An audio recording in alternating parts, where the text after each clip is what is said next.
itong issue sa pagkakaibigan na JM at Fiang at mapanindigan nga kaya nila itong pag-iwasan nilang dalawa. Manatili kayang nonchalant ang mga housemates sa nakatakda pang ipakita ni Kuya sa kanila at tuluyang mapanalunan ng weekly task. At syempre, kaninong emosyon ang bubuhos sa kanyang nakatakdang paglabas ng bahay ngayong gabi. At dami nating tanong dito sa 6th Eviction Night ng Pinoy Big Brother Gen 11! Hello, Philippines! Hello, world! Yes! Magsasama-sama ang lahat ng mga OA at nonchalant na nakatutok sa Kapamilya Channel, Kapamilya Online Live. I want TFC A to Z at TV5 para syempre suportahan ang kanilang paboritong housemates. At tulad ng mga housemates, kami din sa pamilya ni Kuya, meron din mga team nonchalant tulad ko, ni Alexa, ni Enchong. At syempre meron ding team OA tulad na lang ni Melay, Robbie, at Kimi. Kaya naman may hamon sa ating ngayong gabi. I-deliver nyo ang inyong mga linya ayon dun sa team na kinabibilangan ninyo. Okay? Nonchalant OA. Robbie, go. Ay! Hello sa lahat ng mga kapamilya natin. Wow, may walkie. All over the world. Yung likod Kasi ko. uwi masyado No violence naman, no? Uy, physical hosting na naman. Ngayong gabi, mapapanood din natin ang ilan pa sa mga hamong kinaharap ng ating housemates sa kanilang week task na may kinalaman kay gun hopper na si JP. Abang ano yan? Nako, ito na ito bagang hopper. Isa pang OA, ang over-asim. Oh. Ay, ako nagigigil. Sino nagsabing OA ako? Walang OA dito! Ayan na nga, pero sa lahat ng mga OA at mga nonchalant dyan, gamitin na. Join forces na kayo at gamitin natin official hashtag na. Hashtag PBB Gen 11 6th Eviction Night. Grabe. ganda. Kota tayo sa OA. Kota. Dito tayo sa Sa nonchalant. nonchalant naman. Ako, basta ako. Ay. Kalma-kalma lang ako dito. Ay. Tamang Tama rin. nonchalant lang. Just chilling, just vibing, you know? Kahit pa siguradong masaya ang chikahan mamaya namin ni Ate Melay sa PBB Gen 11 Up. Kasama ang ex-housemates sa sina Therese, Jan at Kanat. Hindi!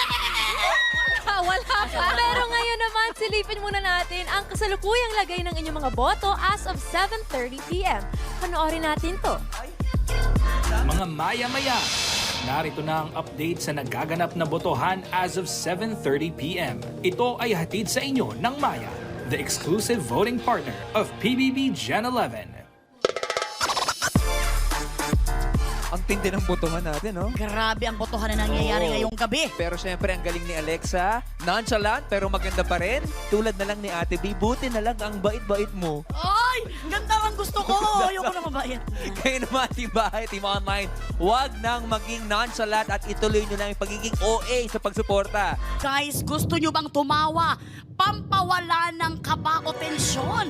Well. 10 well para sa inyo. Panoorin muna natin si JP at kung ano yung mga panibagong pinagawa sa kanya ni Kuya. Ready na ba kayo? Dahil ready na kami. Let's watch this. Matapos ang unang misyon ni JP bilang gun hopper, binigyan siya ni Kuya ng isa pang tsansa para mapatawa ang housemates at mabura ang mga mali ng kanilang weekly task. Sa natitira kong oras po, kuya, ang balak ko po siguro mag-change outfit po ko. Ako nga pala si Monkey B. Mukhang may karibal na si gun hopper the superhero, si Monkey B. Si Monkey B kasi magnanakaw po ng ulam. Oh no! Pasok sa karinderya. Ano ba yung adobo? Nabulutin niya yung kuya. Ibig na nakaakyat. Hindi siya makaakyat sa bahay. May dalang adobo. Ililipad niya na lang yung kuya para mas madali. Pagawa ng adobo. Uy, kuya! Ano kuya? Oh, para saan yung baril? Sa umaga kuya, taga na ako ng adobo po. Sa gabi po, bantay sa convenience store kuya.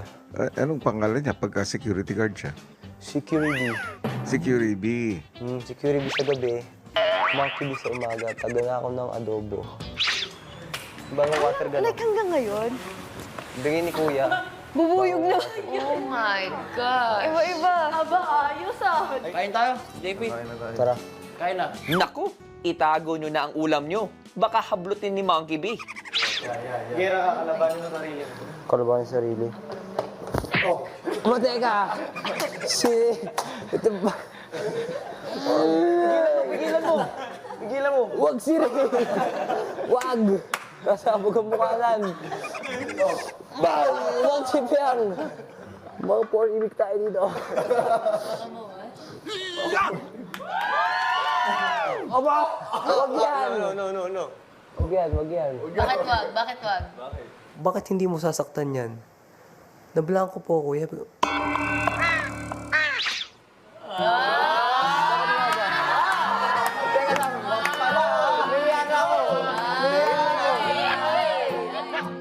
Nikilig po sila eh.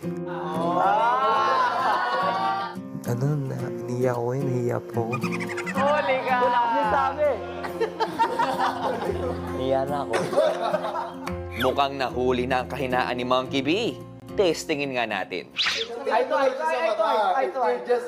Tatalo. Oh, go. Natatawa ako! Go. Oh.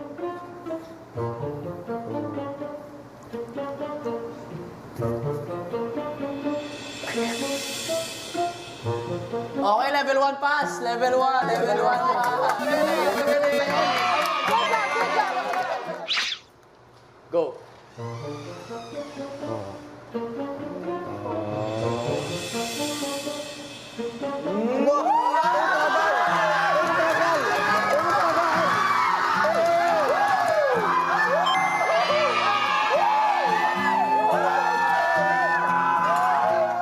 Maya-maya pa, ipinatawag na muli ni Kuya si JP sa confession room.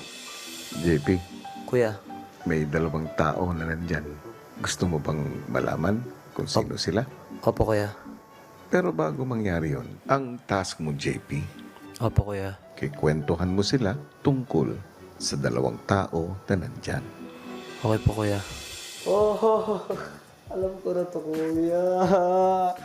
Pero kuya, gusto ko rin talaga mapakita sa kanila kung... Finally, mapapakita ko na po sa kanila kung sino yung dating JP kuya. Nais mo nang malaman yung ikalawang tao dyan? Opo kuya. Baliktarin mo. Handa ka na. Handa na po kuya. Oh.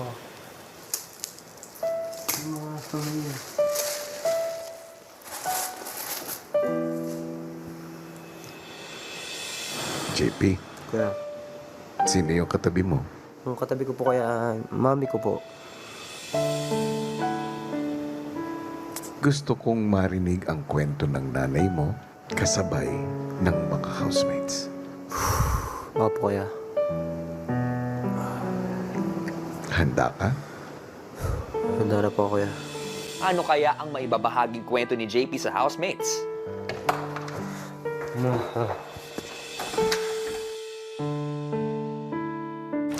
Ang housemates, muling narinig ang hudyat para sa kanilang weekly task. Shucks, JP, kailangan ng lahat. Ilang saglit pa ay nagtungo na si JP sa living room. Okay guys, magandang gabi sa inyong lahat. At ito si JP nung bata pa. Siguro mga ano ko nito, 12 years old. Ito yung kinakwento ko sa inyong JP na nabubuli lagi. Yun, so itong batang to, magang nawalan ng tatay. Hindi niya na-experience yung kung paano makabanding yung totoong tatay niya. Kasama niya yung nanay niya. Natigil siya sa pag-aaral. Kasi una inuna niya yung sakit ng lola niya. Kasi yung lola niya nagkasakit ng cancer. Nakikita niya na yung lola niya na umiiyak sa sakit. Wala siya mapagsabihan. Kinikimkim niya lang yung sakit na nararamdaman niya sa sarili niya. So ito naman, nakita niyo, ang kanyang nanay, daw ang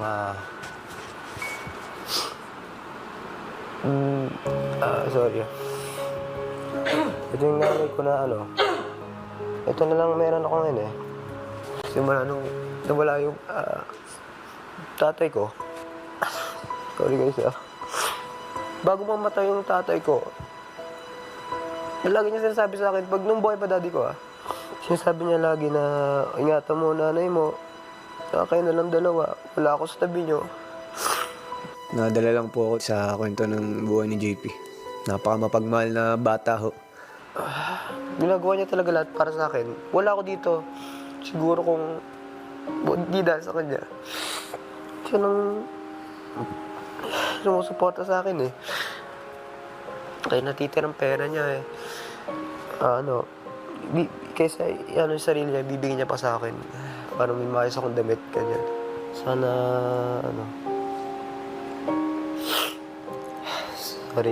Sorry po.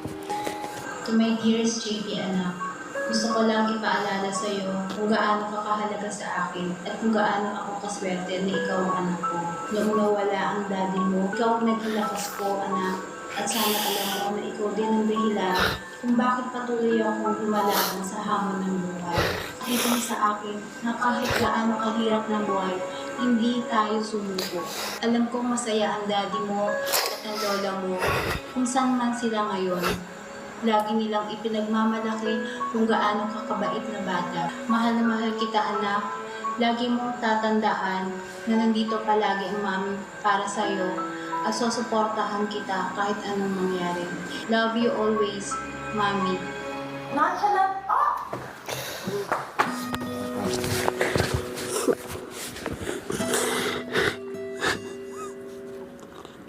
Sobrang saludo ako, kuya. Na-inspire ako kay JP.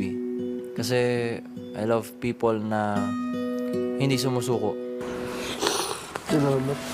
Salamat sa inyo lahat. Ate, salamat. You're strong, JP. You're so strong. Always remember that. Your mom is so proud. Your dad and your lola, they're smiling at you. Maya-maya ay muling tinipon ni Kuya ang lahat para sa isang anunsyo. Housemates, 4 na ang pagkakamali ninyo. At dahil sa ipinakita ninyong emosyon ngayon lang, ito ay magiging 5 na. Pero lingid sa inyong mga kaalaman, binigyan ko ng isang task si JP. Kinakailangan niyang mapaluha sa katatawa ang mga housemates niya. At sa bawat housemate na luluha sa katatawa nang dahil sa kanya, isang pagkakamali ang mabubura.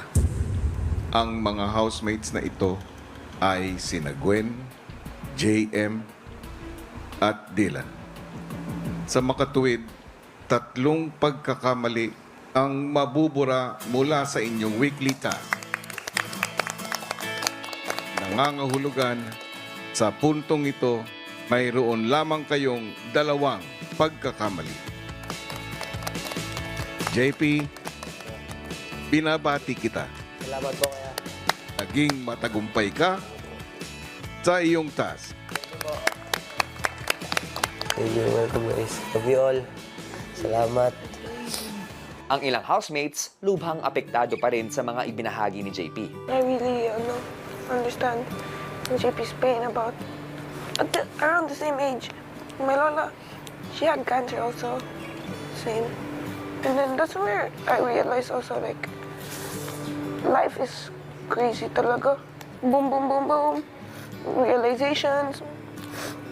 And I became more like grateful of everything I had.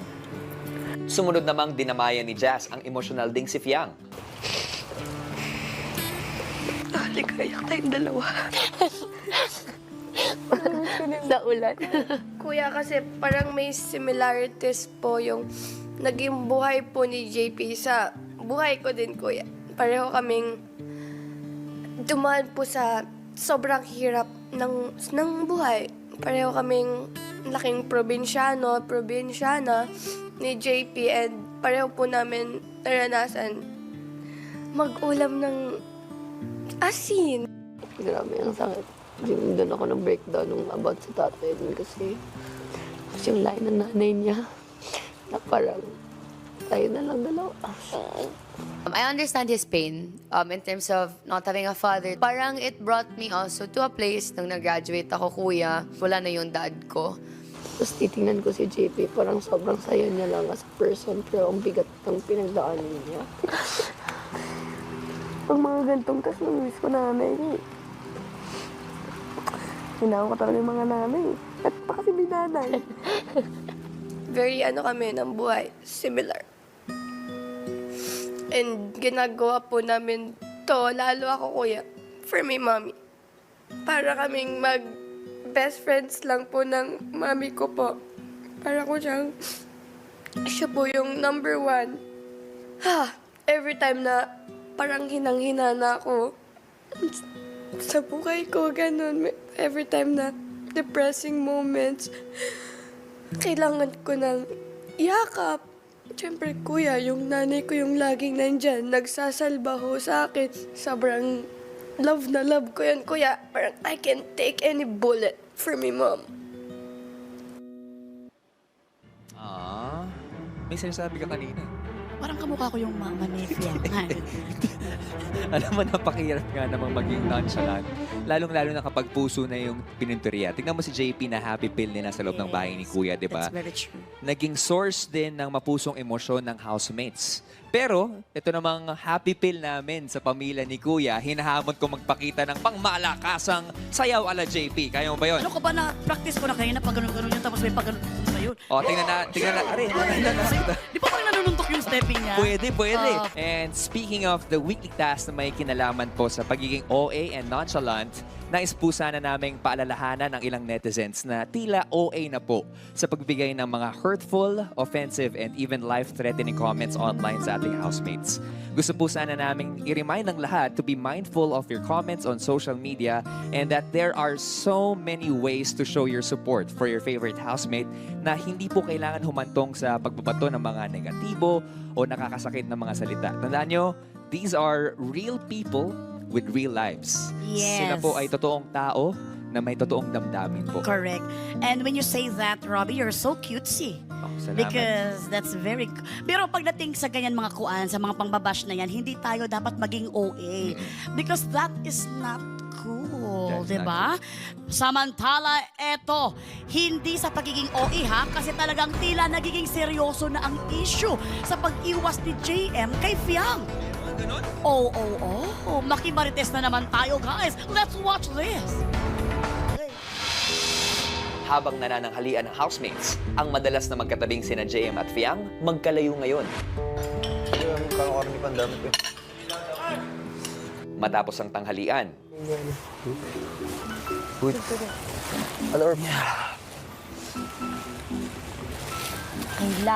ilang saglit pa, si JM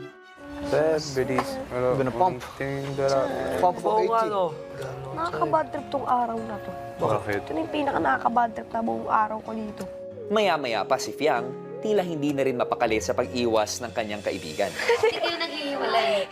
Hindi namin sila sanay makita na hindi magkadikit, kuya. Parang ganun po. Ano ba nangyari sa inyo? Hindi ko alam! Okay lang naman kayo. Kapag ayaw mo masin, wag. Basta ko naman, anong gagawin ko? Kung ayaw mo, wag. Meron pa naman bang friends? Diba? Ayoko nang ganun. Shota? Shota kita, be? Hindi, nakaka-overthink. Ang girls, patuloy pa rin ang pag-uusap sa labas. Ate, kung prank yan, nag-iinit na yung dugo ko, I swear. Ayoko pa naman nung Akala ko, kinausap mo siya. Kinausap ko kanina. Hinagag ko. Sabi ko, ano ba? Ayaw mo ba? Sabi niya, hindi pwede. Ano hindi pwede? Sabi niya, hindi na pwede.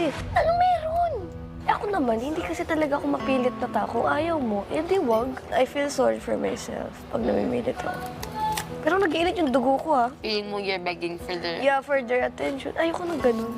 Baka mamaya, may Maisip na. kinagalit sila na ginawa ko. At nakaka-cure. Tingin ko wala. Anong ginawa ko? Biglaan? Wala. Kasi okay lang kayo kagabi. Anong ginawa ko? Like, Hindi ko alam. so okay lang na. Nababisit na ako. Hindi talaga ako people pleaser eh. Ayun, yung ano ko. You don't chase. I don't chase. Naisipan ko po, kuya, na mag-chismosa. Gusto ko pong malaman yung side din po ng JM po, kuya. You know, Kai? Sa labas. Inopen niyo yung sa naliligaw sa Babiyahe lang siya. 3 hours, 4 hours. Mula Pangasinan to Manila. I-date niya lang Ako at saka si Mami. Gapong ko lang na feel na parang gusto na ni Fiang. Kasi syempre nakakaya din sa lalaki. Dumidistansya lang po daw siya kay Fiang po kuya kasi naramdaman niya din po naman na gusto din ni Fiang yung manliligaw niya po kuya. Naiiya lang kami ni JP. Doon sa lalaki, hindi kay Fiang. Kumbaga po daw parang respect po daw sa lalaki kuya. Kasi hindi niyo kasi ini-explain. It takes a lot of courage to say it. Matapos ang pag-iimbestiga ni Colette, si Fiang hindi pa rin matahimik. Hindi naman nagpapansin. Why are you angry at him? Ha? Why? Hindi nga. What happened? Hindi. Wala lang ako sa mood ngayon. Mag-explain. Ikaw na lang magsabi sa kanya. Kasi naman ako magsabi, hindi ko naman yan concern. Kakarguin na naman ang problema ng iba. Nakakaumay na. Nagtatampo ka ba? Oo! Yung dugo ko nakulo na. Kanino ka nagtampo? Diyan. Yun ang kausapin. Wait! Dito ka lang! Ba't di nyo kinakausap tatlo ni JP? Ba't kasi naiintindihan niya na yun sa sarili niya. Hindi na kailangan usap pa. Ulit-ulit na lang. Ilang saglit pa ay pumasok na rin si Fiang. Hindi ka na. Ba't ka tumatawa? Hindi ka din eh. Umayo ka. Halika. Anong problema natin? Anong problema? Sorry, buddy. Jay, halika nga, Jay. Sasabihin ako sa'yo, Jay. Wala akong problema. Hindi ako yung may problema. Bakit? Hindi niya ako pinapansin buong araw. Hindi mo doon siya pinapansin buong araw. Hindi pinapansin. Papansinin niya lang ako pag lalapit ako. Diretso mo kasi sa kanya. Nasanay ka lang. Nasanay! Sinungaling. Ako na maghugas, Gwen. 2 times akong nag-initiate. Oh, mag-uusap naman tayo. Alam mo laging napoko mo ka lang. It's not funny. Kung ayaw niyo naman, eh di wag. Oh, di ba? Yan, takbo ng utak mo. Wala naman kami iniisip eh. Aba malamang! Sa tingin mo sanay ba ako? Oh, ayan na tinutukoy ko. Nasanay ka lang. Oh, nagigets mo. Alam ko po, pag dinerecho po namin kay Fiang yung ganun po na pinag-usapan po namin ni JM, eh masasaktan po talaga siya. Yun na nga, kasi pinapahalaga mo yung nanliligaw sa'yo. Kasi mabait yung tao. Yun na nga, tinutukoy ko. Sana nag-a-adjust ka rin. Ano, gets mo? Hindi, alam niya na ganito ako. Kahit na. O, edi dapat kinausap, eh, kaysa yung... Kakausapin naman kita, hindi nag-aantay lang ako ng ano, agaran ka lang naman eh. Akala mo naman lagi may problema. Sana sinabi mo lang. Sasabihin naman namin, ang OA mo lang. Hindi ka makapag-antay. Ang dami-dami timing, OA ka. Ang timing eh, kung saan ka napunta, doon lagi may tao. Anong gusto mo, banggitin namin yung ganung bagay sa harap ng ano?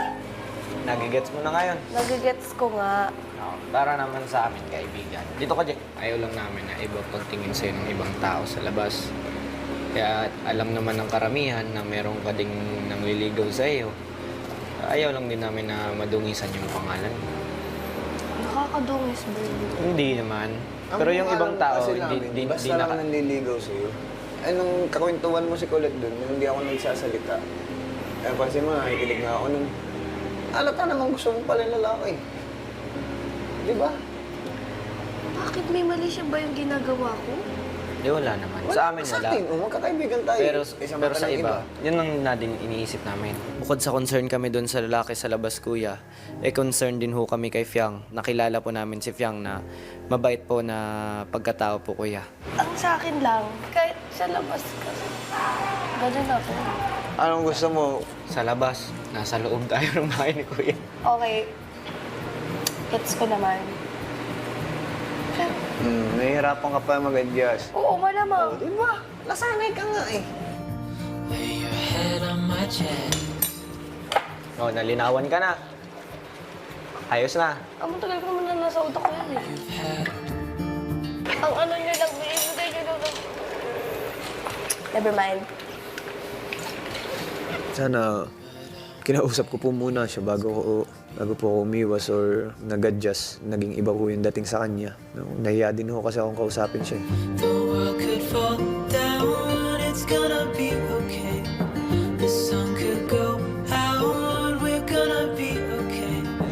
Ito na po yung mga panahong di mo talaga kakayaning maging nonchalant dahil papalapit na tayo sa inaabangang anunsyo. Kaya naman, silipin na natin ang naging resulta ng botohan. Unahin muna natin ang ating votes to save.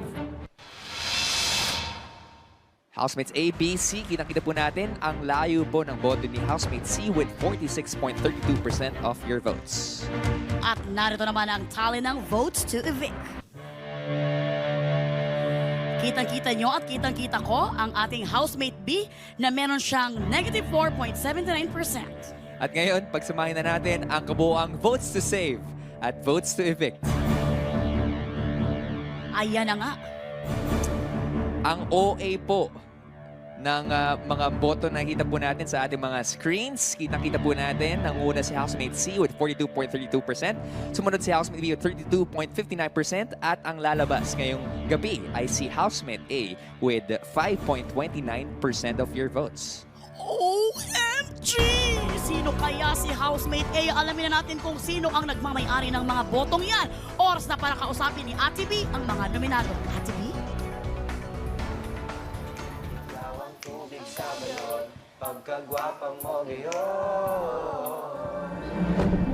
Hello, housemates! Kamusta na mga nonchalant dyan sa loob ng bahay ni Kuya? This week, grabe, no? Kakaibang hamon ang hinarap ninyo dahil nga sa iba't ibang sitwasyon na inihain ni Kuya na kinailangan nyo maging nonchalant o magpigil sa pagpapakita ng emosyon. Pero ngayon, pwedeng-pwede nyo nang ipakita ang lahat ng emosyon, lalo na hawak ko na ang resultang pinakahihintay ng lahat ngayong gabi.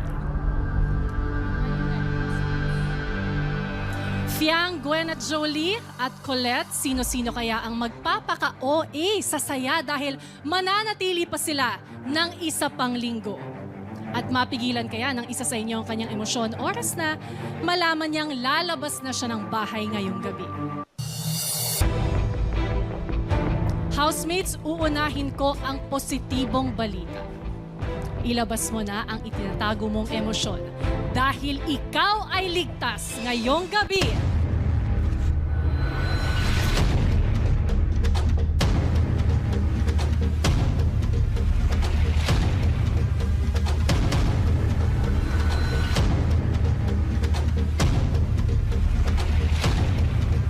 Colette! Congratulations, Colette! You are safe.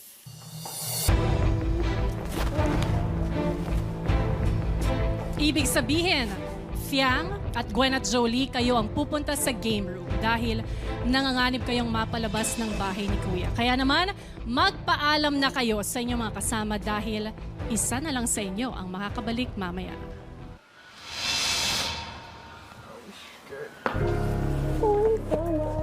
Saman.